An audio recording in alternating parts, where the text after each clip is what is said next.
You can't tell, but it's humid today. I step outside and it's like a muggy mess of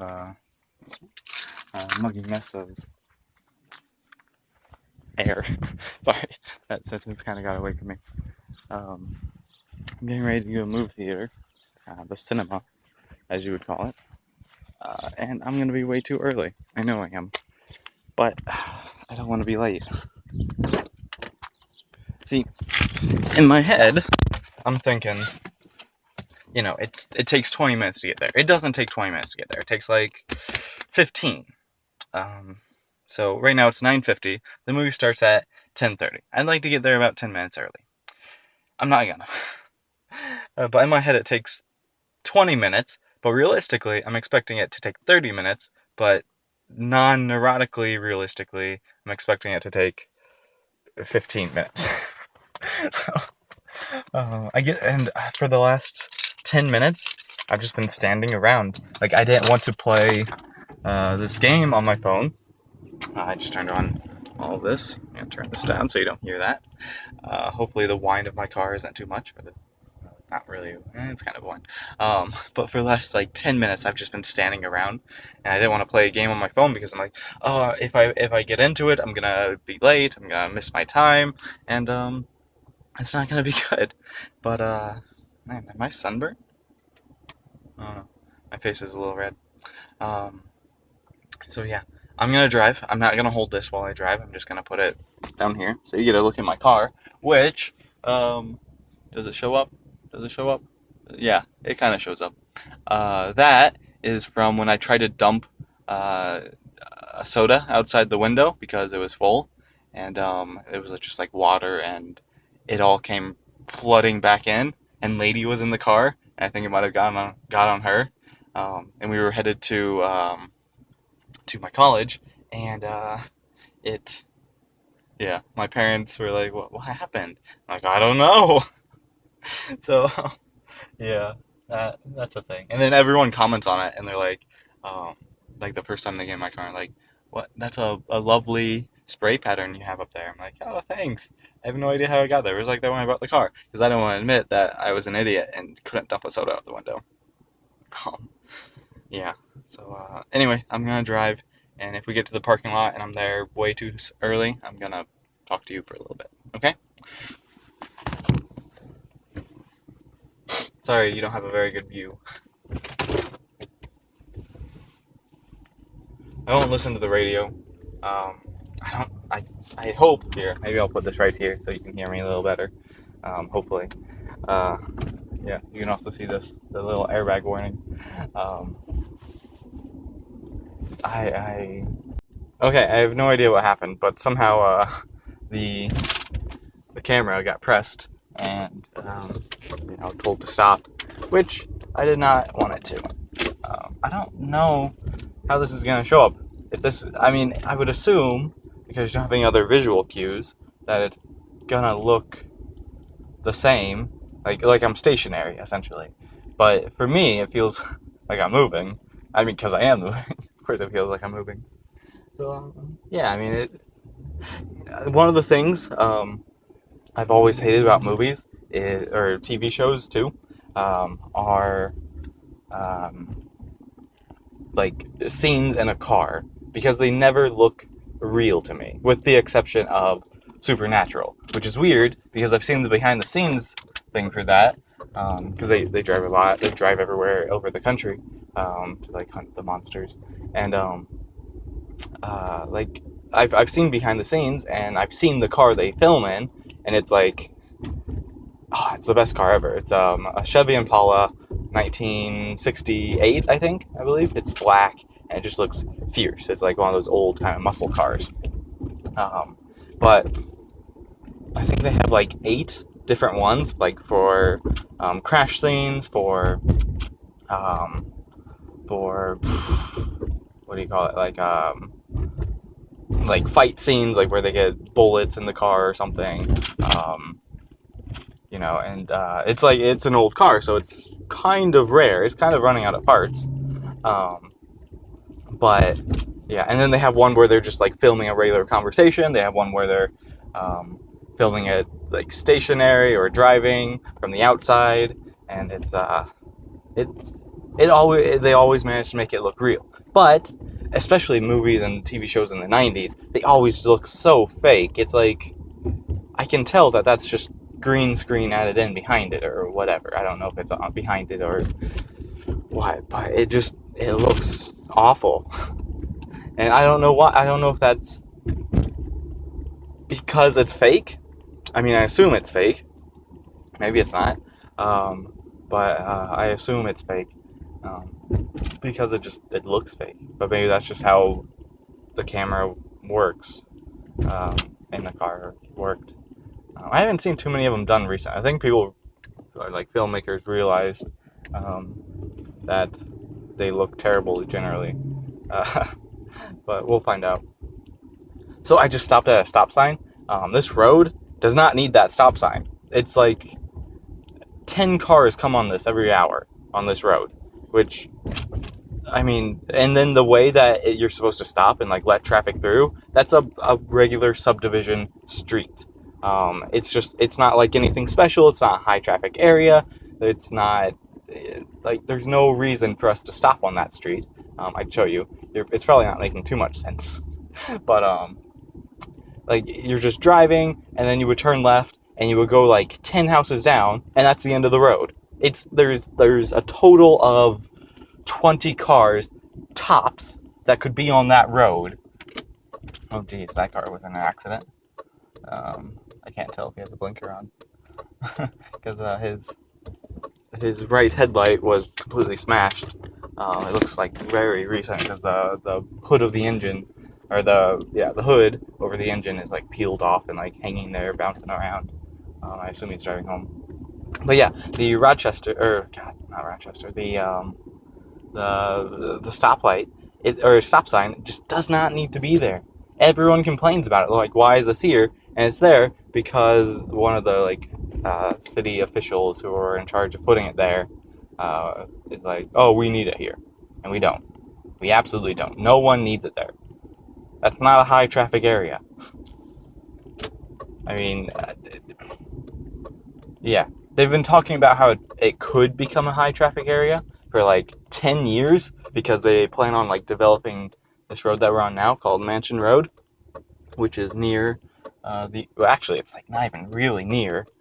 It's like half a mile away from the nearest mansion. The only real the only like classical mansion.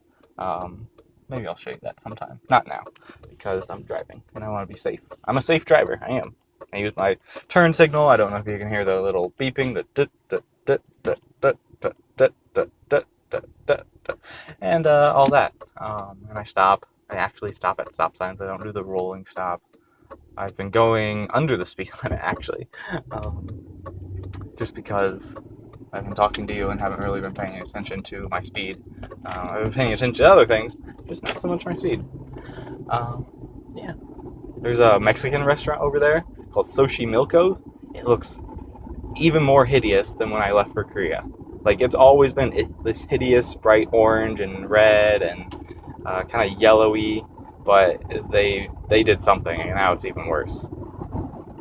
I'm gonna go the back way for this because I figure if I'm filming and driving, I should not be in the main area where people are gonna do something stupid. I'll be in the back way.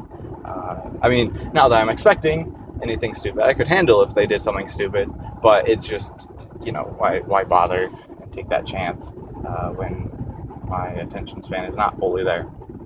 Did I tell you what I'm going to see today? I'm going to see Guardians of the Galaxy, the sci-fi superhero Marvel movie, which people are complaining about, that they don't know the story behind it, or they don't know the characters, they don't know like anything about it, so they don't want to see it, which is dumb. It's absolutely dumb. How many times do you go to the theater and know what's going on, before it goes on? That's something you only have in superhero movies, or established franchises like James Bond.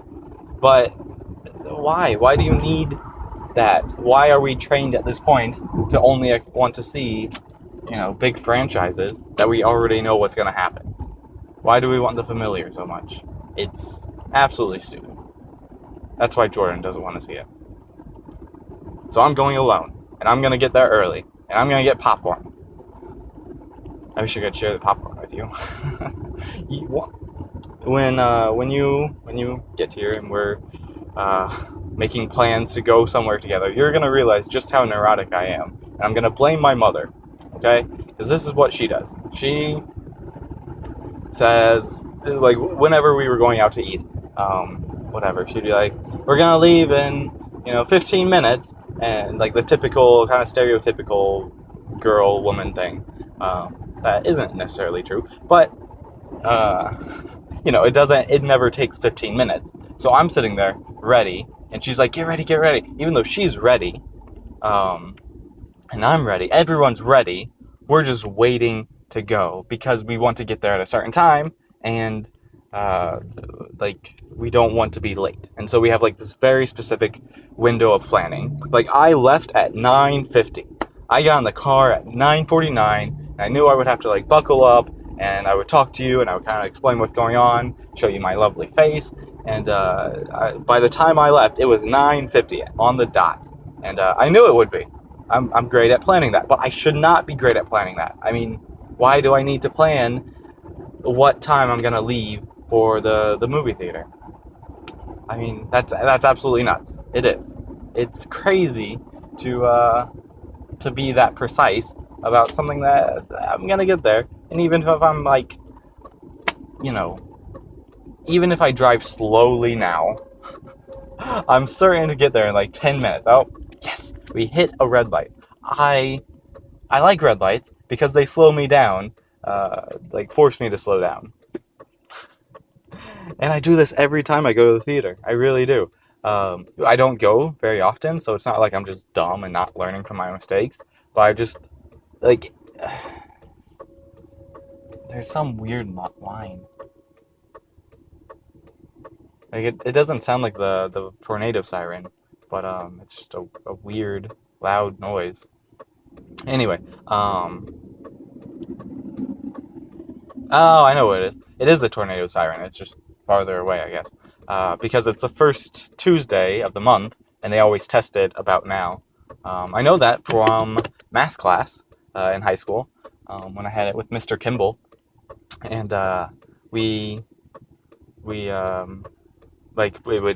just be in the middle of class, and he would pause for a second. We would all kind of wait, and he'd be like, "Huh, I guess they're late today," because he was always like expecting the siren to go like exactly when it's supposed to, which, it's 10 o'clock according to my clock. 10:02 right now, but it started about 10 o'clock, so it started right on time, I guess. I mean, if our clocks are all synchronized, which, did you know that's a thing now? That our clocks are more synchronized than ever before thanks to cell phones and like cellular data? It used to be, at least in America, I don't know about anywhere else, that we would get the clock, the accurate clock, based on the bank, because they would all have like their digital screens that would broadcast phone number specials, come save with us, kids get a free bank account, yada yada yada, and then it would say the temperature and the time and like the day, which was a thing for a really long time that they don't do so much anymore, because we all have cell phones and we don't need it. But it used to be, I remember this from a kid, that we used to have clocks that were like 10 minutes off from each other within the house. And I mean, that's our personal clocks. Everyone else, they would be off by like, 15 minutes maybe, which is a long time to be off. But we just, to have reliable, uniform clock telling services until like the internet and cellular data. Anyway, I got off topic. I was talking about how neurotic I am, and you'll see that. But yeah, I'm glad we get like red lights and stop signs and just chances to slow down, because I want to say 5 minutes, but I know that's not even realistic. I know it's more like 3 minutes until I get there.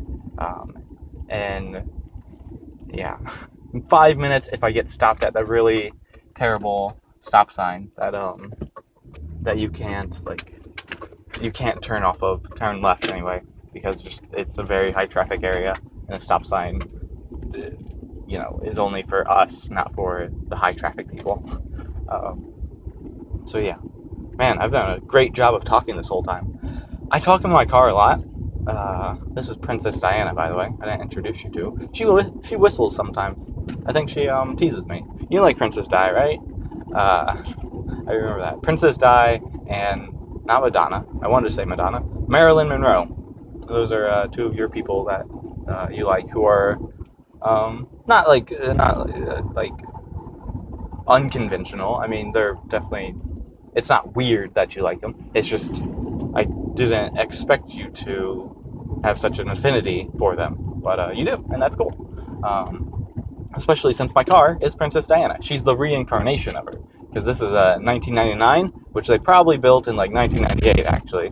But it was in like the factory in 1997, or not in the factory, but like getting planned and everything. And so she, floating around, was like, I need a place to live for the rest of my afterlife, and she chose here.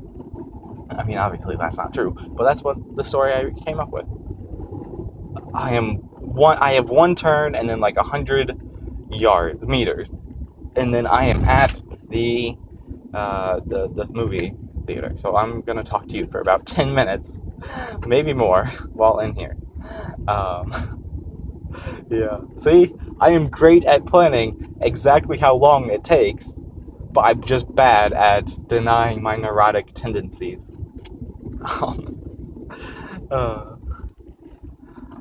What was I talking about? I was talking about something neurotic. Yeah. Anyway, I don't know. I'm in the car. I can't be expected to. Oh, there's a cinema. I see it. And it's only 10:06. I was right. I was 2 minutes off from how long it would take me to get here based on my neurotic clock, and 3 minutes early based on my realistic clock, and 13 minutes early based on my I'm crazy, and that's how long I think it's going to take clock. I have a lot of clocks. Like I said, they're all kind of off. I was talking about real clocks before, but my internal neurotic clocks, they can be off too by a large amount. It applies, okay? Yesterday, they built Dick Van Dyke service store here. That's like a furniture, or not furniture, like a appliance store, like washers, dryers, stoves. You know what appliances are, but the big ones, like for your home. They have the stupidest radio commercials. I hate the radio. I really hate it. Even though that's like the only time I realistically listen to music, is I don't know where I'm supposed to turn anymore. It's been so long since I've been here. We'll turn here. Oh man, it's empty here. So I'm just, yeah. Anyway, I hate the radio because they have just the worst commercials. It's almost no music. I don't like the music that's on it most of the time. Even the stations I used to like the rock and the alternative stuff, I don't like them anymore because they play. I don't know. Maybe I'm just getting old. I'm gonna park right here, where no one's gonna hit me. Even though I'm not really worried about that. That's one of those things I never worry about. I don't ever think anyone's just gonna hit my car, because I mean my car it's old. It's 15 years old at this point. Okay, so I'm at the theater. I'm gonna talk for about 7 minutes. So this is a lot longer than I expected. And then you're gonna get one when I come back, which will be another 16 minutes. See, looking at this clock, I got in the car. I was here for about 1 minute, and just talking to you, explaining what was going on. And it's 16 minutes right now. I'm perfect. Has anyone ever been sad saying that? Yeah. Oh, I see other people arriving. So I'm not the only crazy neurotic person, right? Unless they work here. I hope not. I don't want to be alone in my. Yeah. Anyway. But yeah, the Dick Van Dyke commercials are just terrible. It's like the worst acting. Uh, it's like over the top and all that. Oh no, they're here because they're here to see the movie, which is cool. It's a kid. It's a dad and his kid. They both look pretty nerdy. Which I mean, you shouldn't be able to spot that right away. I mean, people's interests are not necessarily broadcast on their shirt and style and all that, but they are. They kind of are. Um, right now, I'm wearing this shirt, which is a BOO 100, which was my only clean shirt. But it's a YouTuber who does like video games and all that, and he does a lot of Minecraft, which I don't really care for. But I like his personality. He's really wild. He's like I don't know. I don't want to say like rural because he's from Michigan. I don't know where he grew up or anything, but he says weird things like "oh hell's blazes" and it just he has a good voice. It's a good radio voice. It's like interesting to hear.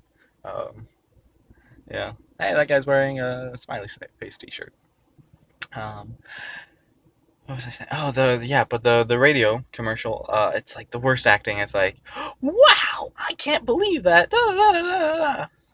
And like they tell the story about how they always tell a story about how they called the other guys and they're like, we need to have our oven fixed today because we're having a big turkey dinner for Thanksgiving and yada yada yada.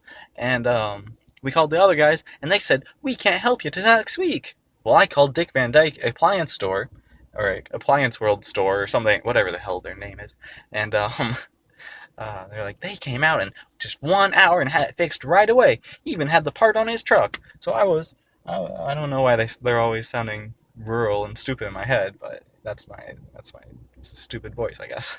Rural people. Even though I just said Beto Low is rural, but he's great.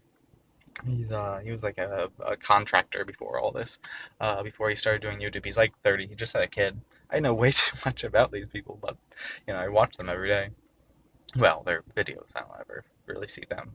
Um, but yeah, this is kind of what he looks like. His wild hair, and then he's got like always the stubble going on. Uh, yeah, which it's like he has like that classic manly look. I think. Uh, Other than his hair. His hair is kind of weird. Um, yeah, I don't know why. If you saw him, you would see what I'm talking about, though. He has like that, 5 o'clock shadow always. He kind of has the square jaw. Um, good looking fella, I guess. Uh, this, not so good looking. Oh, well, I'm glad you think so, at least. Uh, were you saying that in your head? I would kind of like that you were saying that in your head before I said, well, I'm glad you think so. Because otherwise, it makes me, otherwise, be like, oh, I don't think that.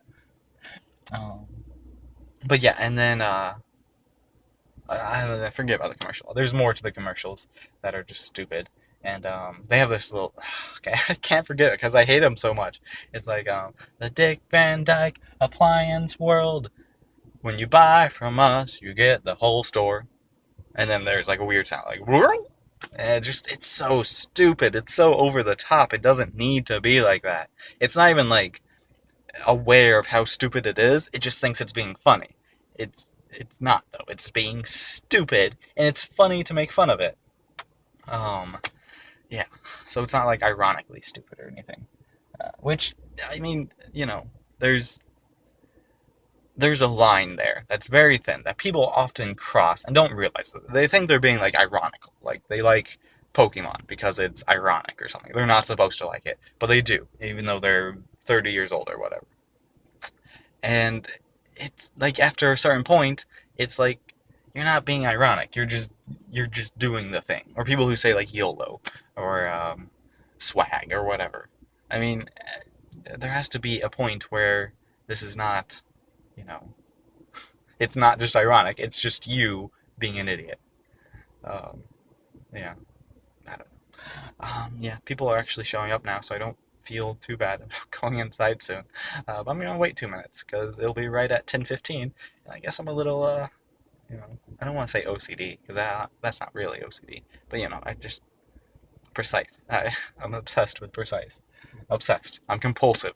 No, I'm kidding. I don't. Yeah.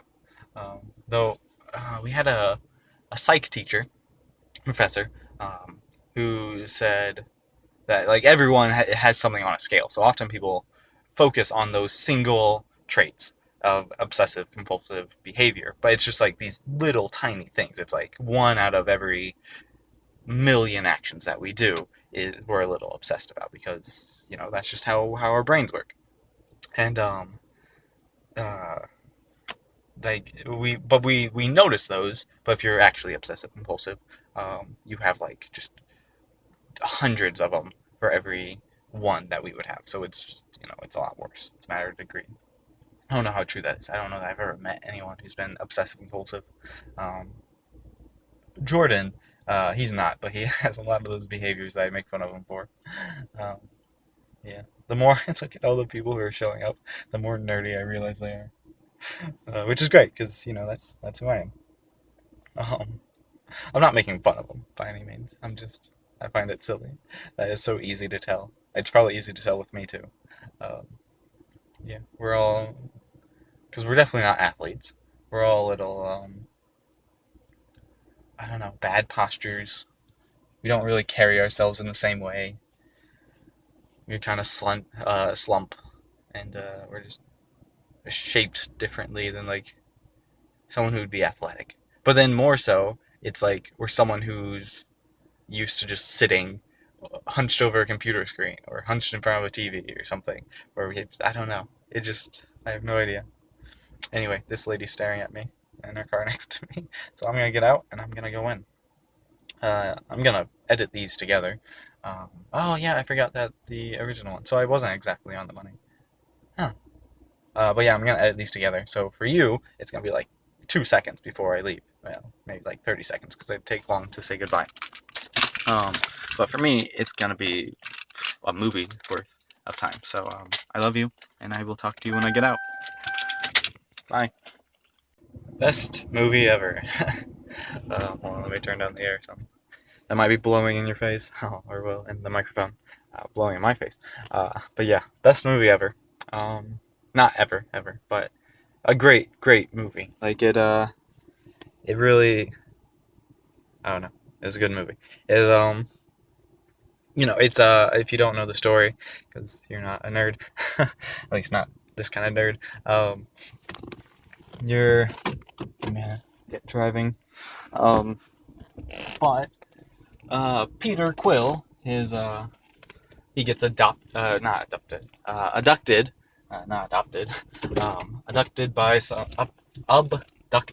by some aliens. Sorry, I had trouble saying that word while trying to drive. He gets abducted by some aliens on his when he's like 10 years old or something. His mother's just died, and he like runs away because he's gonna go grieve, and these aliens abduct him, like adopt him. So I worked in the word that I was going to say instead of the word I was trying to say but couldn't say. But yeah, his parents he gets adopted by some like they're called like ravagers, like treasure hunters, I guess, but they're like also outlaws, all that. And grows up like that. And he's this goofy, irreverent sort of guy, and he's always listening to his the soundtrack that his mother made for him when he was a kid, and it's like a cassette tape because he grew up in like the 80s, sometime after Footloose, but it doesn't really say when, but cassette tapes were around, and we're taking it back way again. He's always listening to like Blue Swede, I Got a Feeling, the one that's like ooga chaka, ooga chaka, ooga chaka, and that's how it starts. And then like Jackson 5, little Mikey, whatever their like big song was. It's like all these pop songs that his mother really loved, and she made him this tape, and he's just been listening to it ever since. I guess space doesn't have very good music. And he's out on his own, and he's looking for this like orb. He doesn't know what it is. He's doing it for a job. And he finds out some people will attack him, and he thinks they're just like trying to get it to. They're like rivals, essentially. But they're not.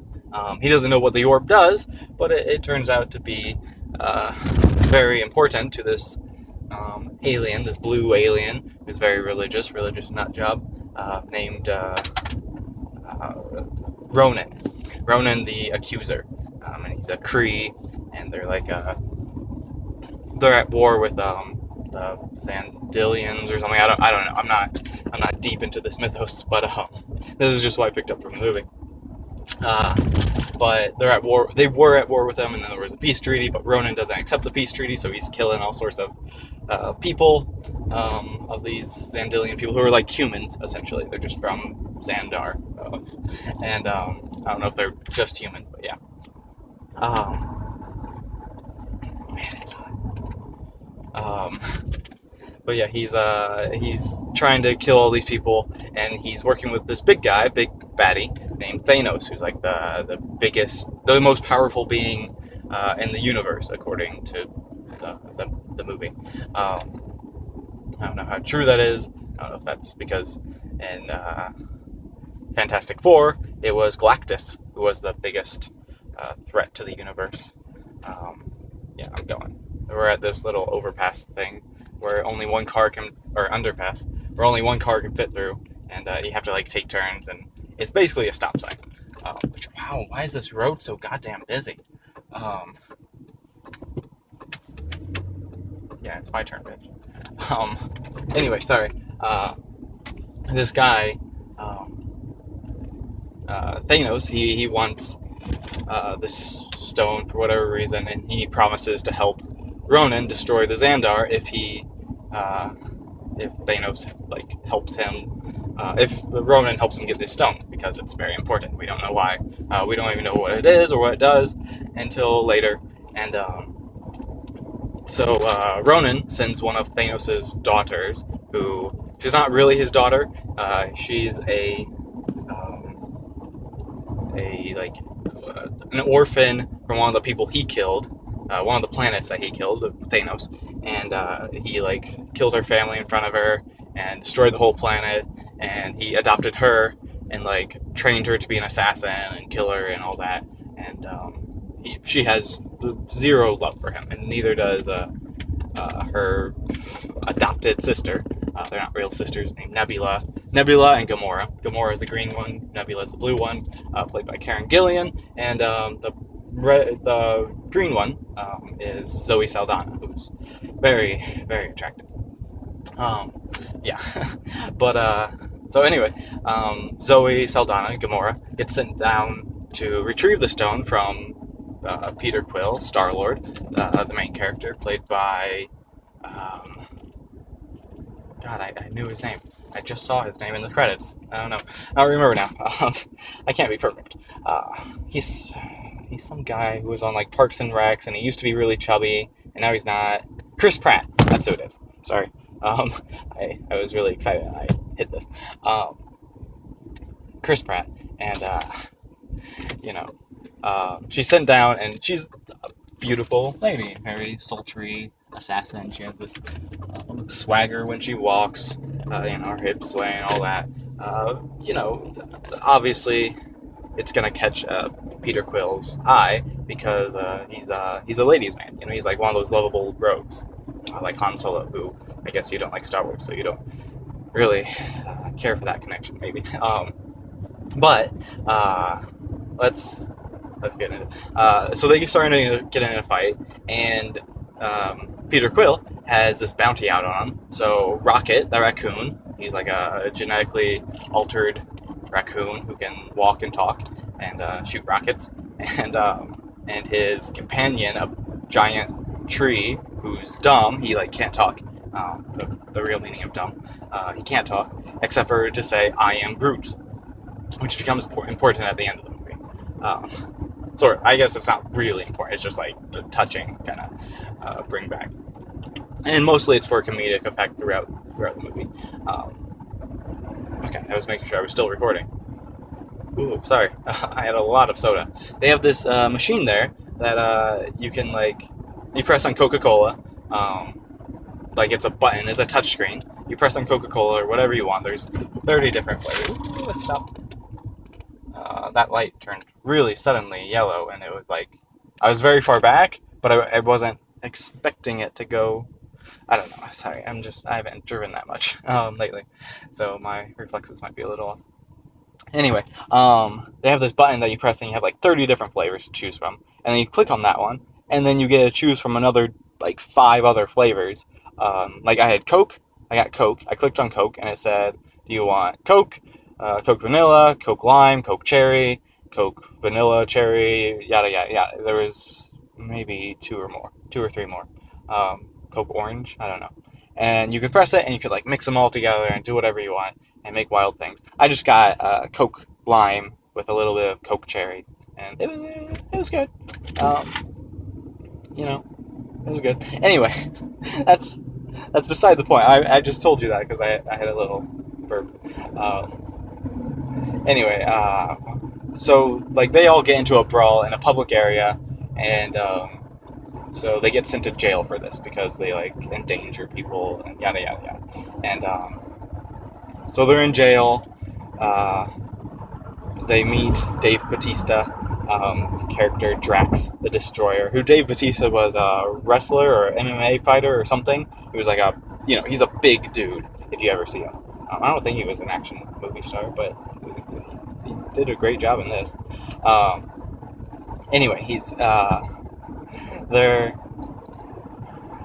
escaping the prison, and they realize they have a common enemy in Ronan. They all want to get Ronan off their backs. No, actually, only Dave Bautista. That's why Dave Bautista and Zoe Saldana, Drax and Gamora, they want Ronan dead and Thanos dead. And the other guys just want to sell this orb thing, the Infinity Stone, for 4 billion credits, units, I think is what they actually called it, for the money currency.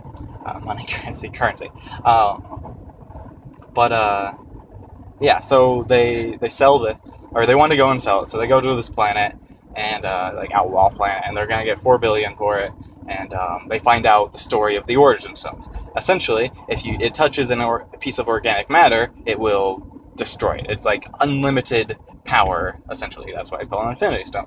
And a regular person can't handle it. Only like ancient beings, celestial beings, can handle it.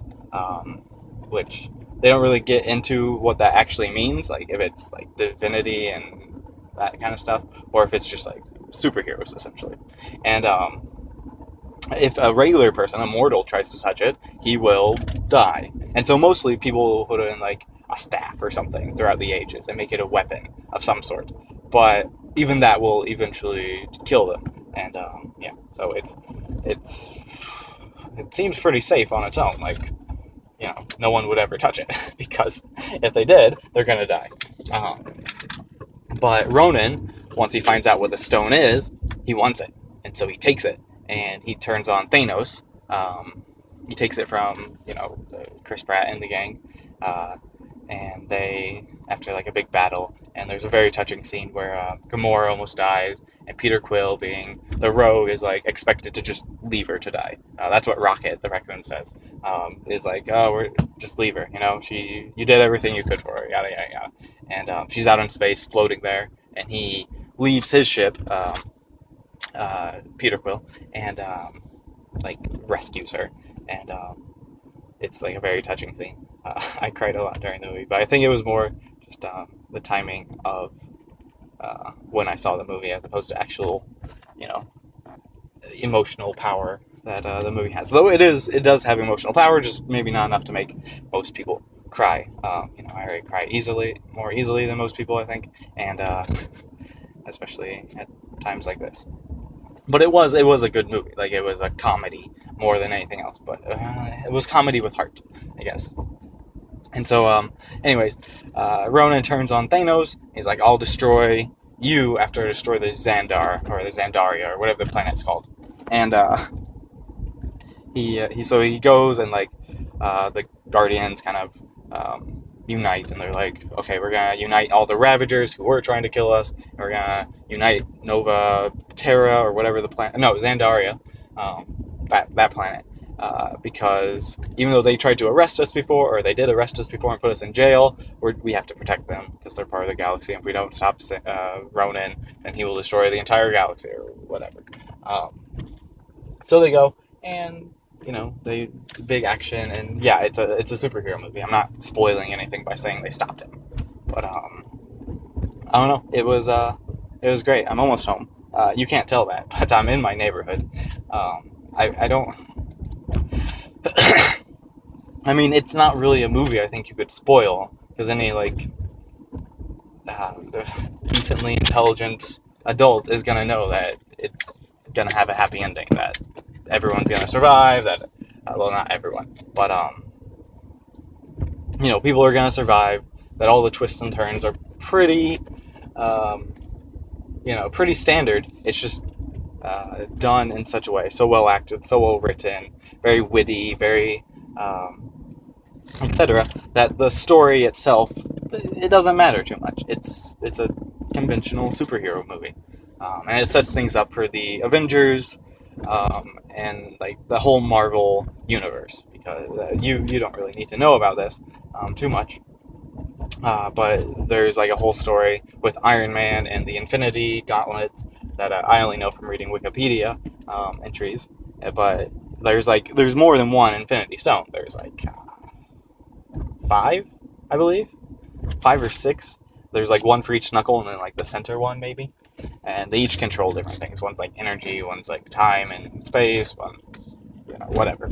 But yeah, so it kind of sets things up for that Iron Man story, which I'm really looking forward to. But I don't think, unless they do it soon, Robert Downey Jr. probably won't be Iron Man at that point, and so they might. And what's his face? Uh, Chris Evans, who was Captain America, he probably won't be Captain America either. He signed on to do like 5 movies as Captain America, and he's already done 3. The Avengers, Captain America 1, Captain America 2, and then he's doing Avengers 2, so maybe one more Captain America, and then he said he's like done with acting. He wants to do like directing and maybe writing and producing and that kind of stuff. Which is too bad. He does very well. I arrived home. It's really hot, so I'm gonna go inside. But I'll take you with me. But yeah, it was a really good movie. I ate a lot of popcorn, and I ate like half of it in the first, while waiting, like in the first 10 minutes, while waiting for the movie to start, during like the previews and coming attractions and all the advertisements. They're now advertising. I forgot I locked it. They're now advertising like TV shows at the movie theater, which is weird. It seems like they're competitors, and that TV, well, maybe they're more friendly than I think. Oh, lady! Lady! Hi! Hi, lady!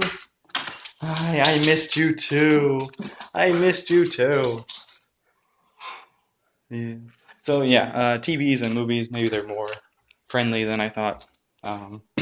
If they're ever, because it wasn't like, you know, USA Network or some like basic cable show like NBC or CBS. It was like Showtime or HBO. I didn't really pay attention to what it was. Lady Dog, Lady Dog, she loves you. She loves me. She'll love you too. So yeah, it was. I also drank a lot of soda, of my soda that I told you about, my Coke, cherry, and lime soda, and it, like right before the big climax, I really had to go. Like I had a full bladder, and this is kind of gross, I know, but gross doesn't bother me, so I hope it doesn't bother you either. If it does, you should tell me, because I tell, I think, a lot of gross stories, like my bloody nose bubble and the trash story. I swear I'm not gross, but yeah, I really had to go to the bathroom, and like midway through the climax, and I didn't want to get up because it was such a good movie that, like, some movies there are times where it's like, okay, this is just filler shit. Like it's not a great movie. This is a good time to get up. This is okay to get up. They're just talking. They're making stupid jokes. It's fluff. Which even though this movie, even though Guardians of the Galaxy had like some fluff moments, like I think they were good. They were like necessary, not necessary, but they were uh, funny enough, gripping enough. They always led to something. They didn't last too long, so it wasn't a lot of fluff. It was more like just okay, let's unwind from that big climactic scene that we just had. But yeah, a lot of dancing in it too, which is nice. Not nice, but you know, it's like just funny. Um, anyway, yeah. So you should watch that movie when it's out on DVD, Blu-ray. I guess we can't really say out on DVD or Blu-ray anymore because now things are like becoming digitally available, which is cool. I like that. Disney actually made a big push with Frozen to make things available day one. Oh, you don't want to go potty? Okay, sorry. Which I mean, I know you don't like that movie or anything, but that's a huge thing. I mean, that's a movie that's gonna put people in the theater, but they're releasing it online, on like demand, on DirecTV, on Dish TV, Dish Network, on iTunes, day one. That's in the theaters, so it's like instantly available. And this is Disney, who always does like the vault, where things. Now you want to go outside. Did you find a fly? Or did you realize you have to... She's a devil. She's a devil. She just scratched at the door. She scratched at the door to go out, and she turns around, scratches at the door to come in. What? Come on, lady. I'm gonna leave her out there for a little bit. She can go to the bathroom and sun. Oh, I didn't actually tell you the gross story. I told you like the lead up. I really had to pee at the climax, and I didn't want to go. So I went into the bathroom, and I was going, and like after sitting in the theater for how long was that movie? About hour and 45 minutes. About 105 minutes. Even long. Yeah, even longer with the previews and stuff. What was I saying? Like everyone has to go. So there were like 4 people who were in the bathroom next to me in like the urinals, and it was like I was the youngest, and there was like a middle-aged man and like an older man and like a guy in his 30s probably, and we're just all peeing for a really long time into the urinal, and I don't know why I find this so funny. It was just a really long go. It was like comedically long how much we were going, but I think it's like a testament to how good the movie was. That none of us wanted to get up, even though we clearly had to go to the bathroom for quite a bit.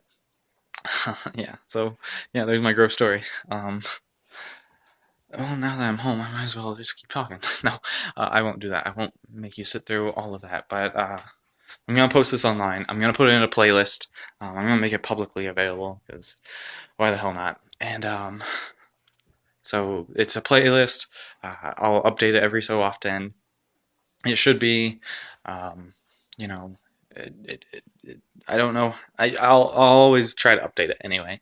Like not every day, but every other day, whatever little things. Vlogs when I'm walking lady. If I have something to say. If I don't want to just ramble for you or have silence. And I don't want to do sad shit either. So hey, me's cheery, and we'll talk soon. I hope. Um, I love you. I do. You know that, and I really hope we talk soon. Okay. So email me whenever you can. I love you.